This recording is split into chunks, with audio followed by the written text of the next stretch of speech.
Hello, it's Patricia back again to welcome you to the Poetry Pea Podcast. I hope you like the special music intro today. Happy St. Patrick's to you all. A special day for me, not just because he's my namesake, but because of my family heritage.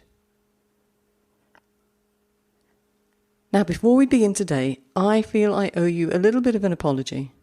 I had every intention of bringing you part 3 of the one-line Haiku podcast series this week. But the truth is, I'm just not ready to let it go yet.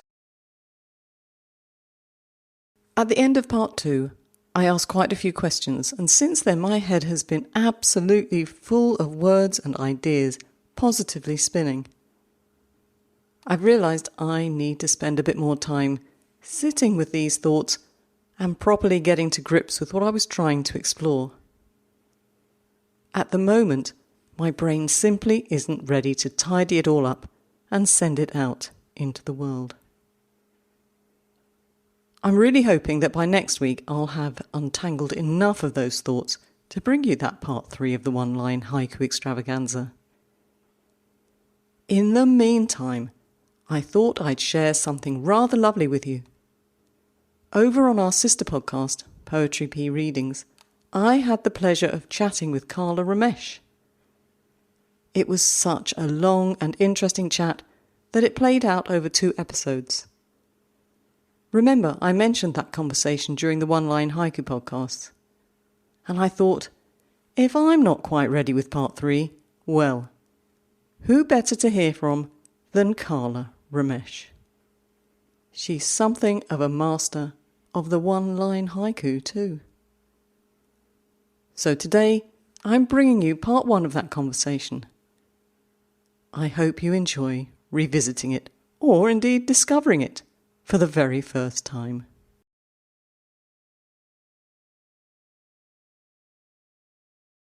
Kala is a haiku poet and has been a mentor for the last 17 years. She's the founder and director of Triveni, I'm doing my best, Kala, Haiku India, and founder and managing editor of Haiku Katha Journal. She's haiku editor of Under the Basho since its inception in 2013. She's also a co-editor of Wishbone Moon, an anthology of haiku by women. She judged the Haiku Poets of Northern California Haibun Contest 2021 and the Sable Books Haiku Contest for Women Book Award 2021.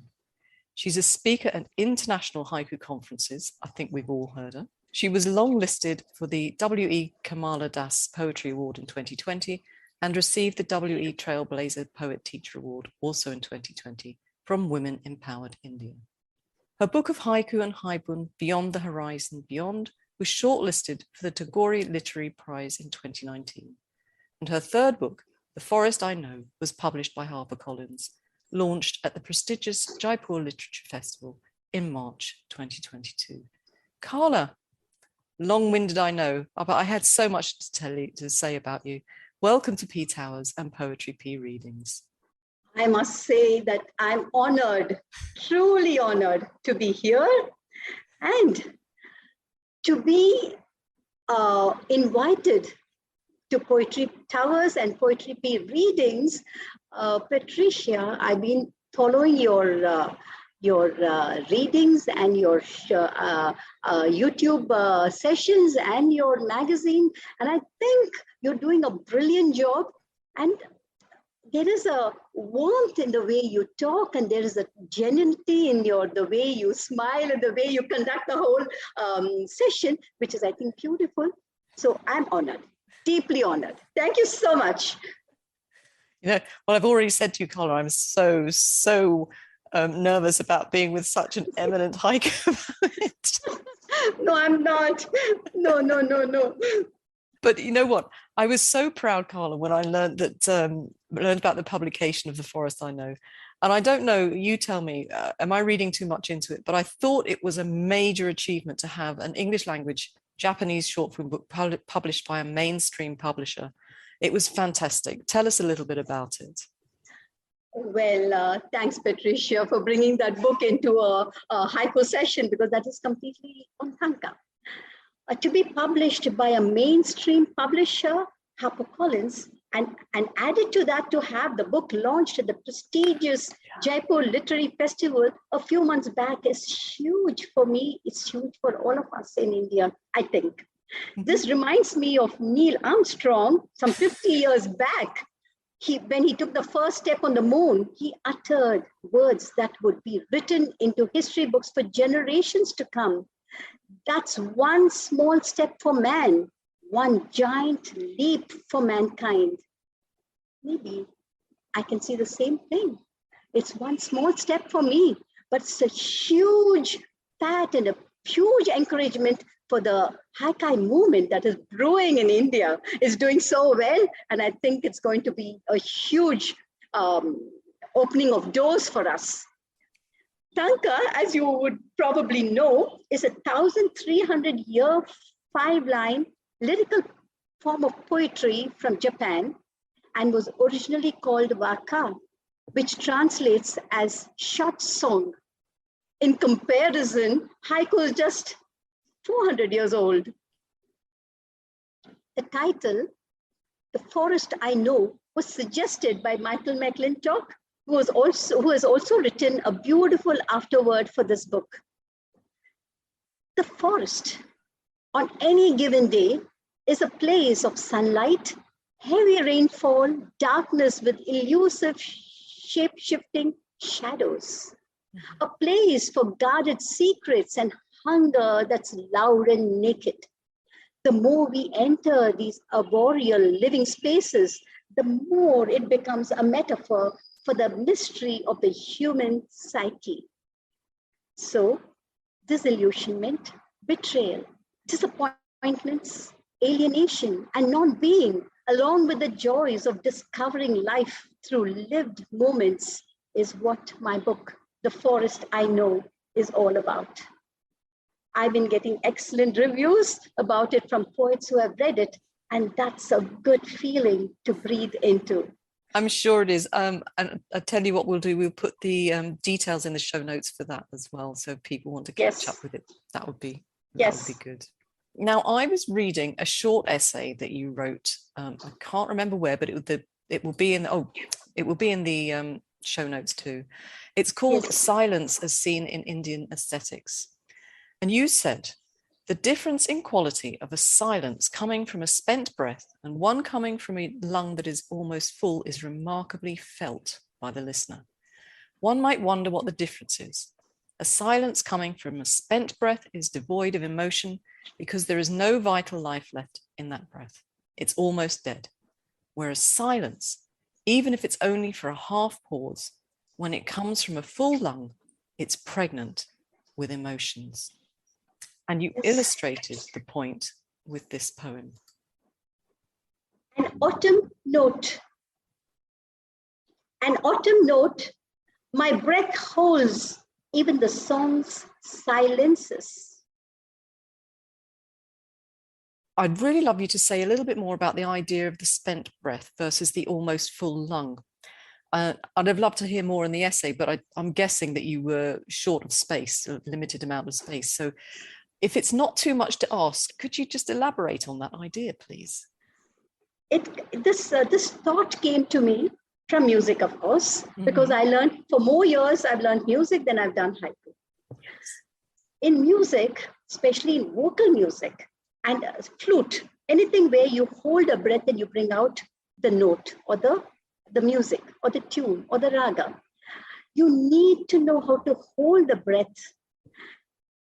Yes, the breath is short.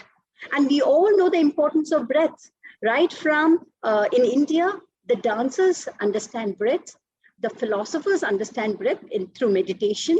Buddha was talking only about the ana and the pana, the ingoing breath and the outgoing breath. When breath is so important, why is that? When we talk about haiku as one breath poem, we break it up into 3 breaths, which is very sad. I still remember Jim Cation talking about reciting a haiku poem I think it was in Santa Fe in 2015. I'd been there, and he was talking about how we literally swallow the haiku, We don't come to the end with the same type of volume. And since haiku should be said the second time, it's said the second time and all the more softer. And he said one line which I can never forget. He says, when with such recitals, only mothers will sit and watch these things, not the others, because it seems so uninteresting when the poem, instead of coming into full force, coming into being, it just dwindles or just fritters away, just fades away into nothing. Okay, so for that, I had a presentation in 2019 at Winston-Salem. It was a 1-hour session on how to recite poetry, because I've been doing this with my college students, undergrads, from 2012, because you know how teenagers are. They have their hair, they push their hair, they stand on one leg, and they don't, they do so many things. I keep telling them that looking at them, I'm losing the point that they are reciting. Yeah. So I teach them how to stand. Right from the standing, it is a yoga position where the spine is straight so that the voice comes rising up. Mm-hmm. And then I ask them, in this session at Santa Fe in Winston-Salem, I said, how do you say a poem? I'll just quote my poem because that seems easier for me. Dense fog. The train evaporates into a distant horn. That's how generally people say it. But I feel in a one breath poem, when you want to have the breath full and show how the volume should be and how the continuity should be, I would say, dense fog, the train evaporates, I come back. Dense fog, the train evaporates into a distant horn. I don't break the lines in the second and the third line. It comes together. Yeah. I would say it's a full lung recitation. I can give you one more example. Morning raga, a honeybee attempts. Morning raga, a honeybee attempts to waken the bud. You understand how you get, Patricia, how I've continued my breath without letting go. And that, I think, is a full breath. And a spent breath is morning raga, a honeybee attempts to waken the bud.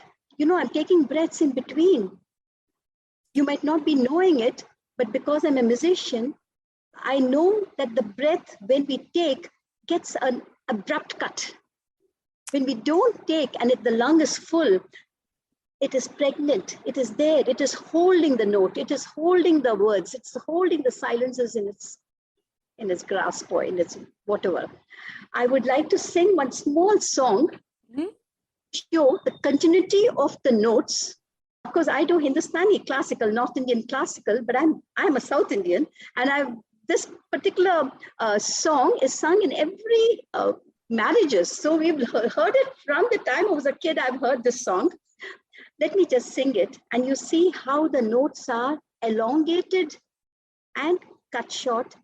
And the breath I take doesn't show it is a continuation. So I give a full breath. I hope it comes well in the Zoom because sometimes the voice gets cut.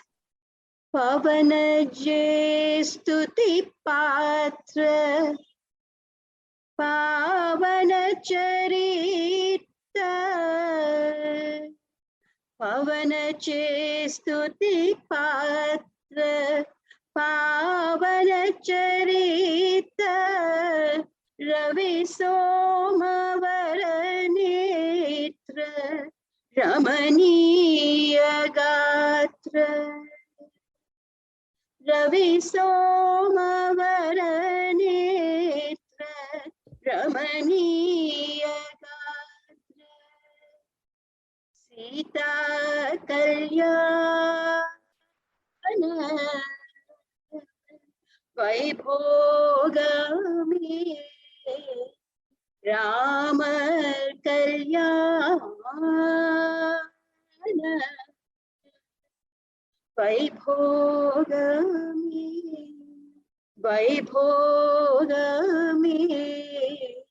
Vaibhogami.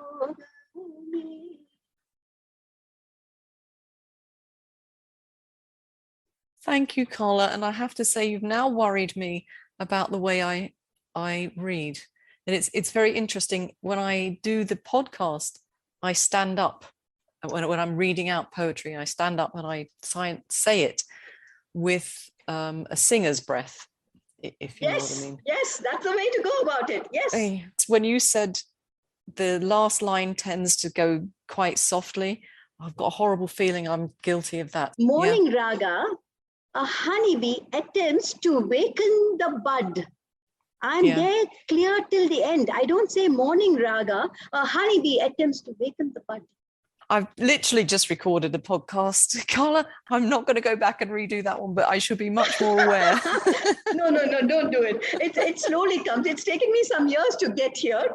And I think we tend to not give emphasis to the third line when the emphasis should be given to the third line. That is because your breath is getting out. Yeah. The breath is getting exhausted. Thank you. That was really interesting. I mentioned in passing the Indian aesthetic. I just wondered if you would give us a little bit more about that, about the history and where it comes from. You have said, and why India has such a strong haiku tradition. Yeah. And that line made me think so much, because I've been teaching undergrads, and the second class or so, I tell them, if India can boast of the Navarasas, which is the 9 distilled emotions like love, Shringara, humor, hasya, wonder, would say achirya, courage, veera, anger, krodha, sadness, dukkha, fear, bhayankar, disgust, bibasta, and calmness, shanta. It centers around the 9 rasas, our aesthetics. And musicians don't have all the 9 rasas, but we do. But the dancers, they just play with the 9 rasas. Our drama is all around the 9 rasas. Okay. And so I was telling them, if India could boast of the Navarasas, the Japanese could boast about the link and the shift. The link and the shift permeates throughout their poetry, that over the last 15, 17 years that I've been working with it, I say link and shift is here, link and shift is here. Not the way we do link and shift in Renku, where it started. That is a different type of link and shift. But here in Haibun, in Haiku, in Tanka, in Haiga, you name it, there is the link and the shift happening. But that is not what attracted us through the 9 rasas or through the Silk Route. That is not what attracted us and why Indians are doing well in haiku tradition. This is my own. It can be disowned or poo-poo or whatever that word is by others. But let me talk about Buddha, as you all know, was an Indian prince. And in the 8th century, we had Adi Shankara, who performed or who discovered or wrote about Advaita, which is the oneness, the one concept, the oneness, non-dualism, which brings everything together. It is the Indra's net. There is everything, the pulsating consciousness is one. The blade of grass, the consciousness that is the blade of grass is in the mountain. It is in you, it is in me. It is the same consciousness that pulsates in all of us, okay? That is Advaita, the oneness, the non-dual concept. Yeah. Buddha came around that time and he was fascinated. He was against all the other things that Hinduism conveyed, the superiority of the Brahminical class, so many other things were there. He took just the dhyan, the meditation concept, and dharma. Okay? Mm-hmm. And later, it's in Osho's book. Okay? And later, this thought traveled, for we know for sure that dhyan yoga or meditative absorption, it traveled to China and there it became Chan, because they couldn't get the word dhyan. It's a very typical Sanskrit word. So it became chan. And when it was transported to Japan, you know, Japan took everything from China. The chan became Zen in Japan.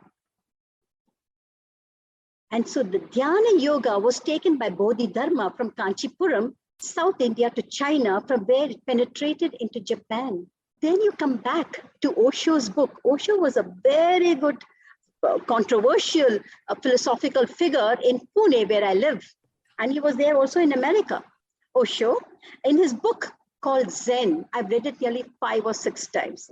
It's a classic book, where he says that India is very good at getting the beach, the seed. China is good at nurturing and growing it. And Japan is a place for the idea to blossom, to bloom, to become.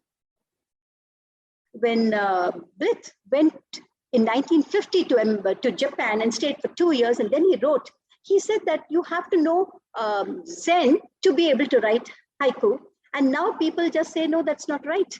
No, what he meant was all the 4 masters, Basho, Isa, Buson, and Shiki, were Buddhist monks. Then Roken was a Buddhist monk. Chioni was a Buddhist monk. So what they wrote came from the depth of this oneness. It was not you and me, but it was we. In India, the principle or the oneness or the non-dualism is there in everything we do. Just like Ma is a culture of Japan, oneness or the non-dualism is a culture in India. I mean, you take Basho's quote, which we all quote. Basho said, when you write about the bamboo, you become the bamboo. A flute player, he blows into the flute. It becomes a note.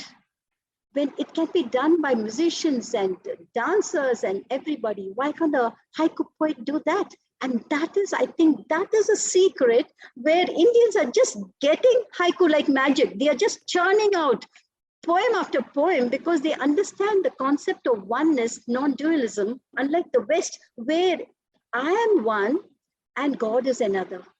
So I think it is this oneness of thought between Zen and the Hindu Vedanta or the Advaita that we call it, and that is the bridge that makes our getting the haiku way. Of course, many people might not agree with me. Outside India, they're writing beautiful haiku. There's no doubt about it. But being a new entrant into the field, we're doing well.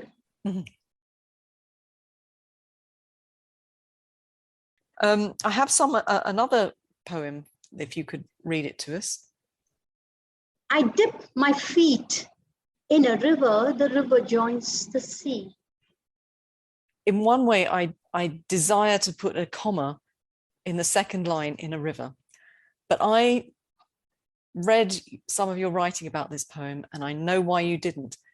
Could you tell the rest of us why? 3 years ago, I experimented with another form of disjunction. You know, Richard Gilbert brought the idea of disjunction into our vision some years back. That's right.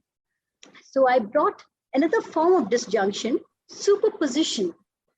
The action of placing one thing on or above another, especially so that they coincide. See, that goes back to non-dualism, Advaita, the principle of oneness. And that is what I did. So the way I see it, 3 totally different images weave in and out of a 12-word poem. Mm-hmm. I dipped my feet in a river, is one thought or one image. In a river, the river joins the sea. Now you'll understand I dipped my feet in a river, and you'll understand the river joins the sea. So I dipped my feet in a river, the river joins the sea is the poem. No, the second line is in a river, the river. Yeah. In the bamboo, the bamboo. The waterness in water. The Patricia in you. The Kala in me. If you understand that, and then That is what I'm saying. I dip my feet in a river, the river joins the sea, comma. I'm not having the comma. I dip my feet in a river, the river joins the sea. Many people have not understood that I've tried multiple breaks in a 3-line poem. Yeah. And still not make it cluttered.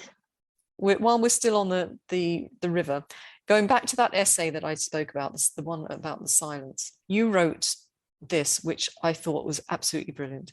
You said, for long, I've also held the view that techniques are the banks that allow the spirit of creativity to flow. Without these banks, there would be devastation. And the saddest thing is that the river would be lost. Now, you've already told us how you came across haiku. And I hope what you're saying here is that technique in haiku is very important. And I just wondered, how do you, or how have you in the past made sure that, you know, you've learned as much as possible? Where did you go to learn about haiku? Oh, I think my coming into haiku was a serendipity.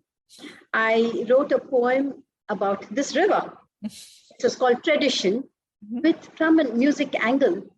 And then I posted it in bology.com, which is in America. So he took this poem and then he said, do you want to see how it has come out? Because it's only online and I can always correct it. So I went to the poetry section. And when I went there, two things flashed: haiku poetry and Burmese climbing verses. I downloaded both. I said, why am I writing poetry without even knowing what poetry is? Because I was in music all the years. Okay. And then some of the Burmese climbing verses were too complicated for me.